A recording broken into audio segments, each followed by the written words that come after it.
পেছনে পুলিশ তাড়া করছে। যদি তুমি আমাকে লুকাতে পারো তাহলে তোমাকে আমি একটা সোনার বিস্কুট দেব। আরে এটাই তো সুবর্ণ সুযোগ বড়লোক হওয়ার। একটা কাজ করি, ওকে লুকিয়ে ফেলি। আচ্ছা তুমি আমাকে একটা সোনার বিস্কুট দাও আর যাও ঘরের পিছনে গিয়ে লুকিয়ে পড়ো।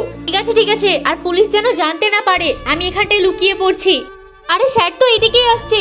এই মালিনী, তুই কি কোনো কাজে টাজে যাসনি? না না, আজকে তো আমি প্রদীপ বানাচ্ছি, আজকে কাজে কি করে যাব? আচ্ছা তুই কোনো কয়েদিকে দেখেছিস ও সোনা নিয়ে পালিয়েছে?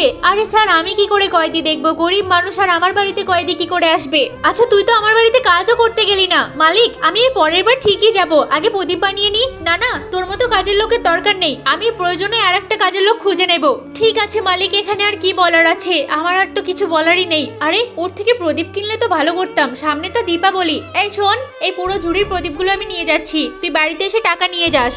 আরে এর ভিতরেই তো সোনা লুকিয়েছি, এখন কি করব আমি?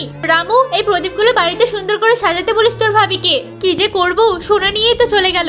ধন্যবাদ, আজকে তোমার জন্য আমার জীবন বেঁচে গেল। আরে জীবন তো তুমি বাঁচিয়ে নিয়েছো, কিন্তু তুমি যে সোনাটা দিয়েছিলে সেটা তো পুলিশ নিয়ে চলে গেল। কি এমন ভাবেই চলে গেল? তুমি কিছু করতে পারলে না? চলো আমার সাথে। ওই যে ওই ঝুড়ির ভিতরেই সোনা আছে। ঠিক আছে আমি ঝুড়ি নিয়ে পালিয়ে যাচ্ছি। আরে আরে, ঝুড়ি নিয়ে চলে গেল।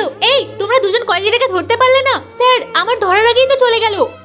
কি আর করার আছে, আমার ঝুড়িটা নিয়েই তো কয়েদি চলে গেছে। আরে এটা তো আমারই ঝুড়ি, আর সোনা তো এখানেই আছে।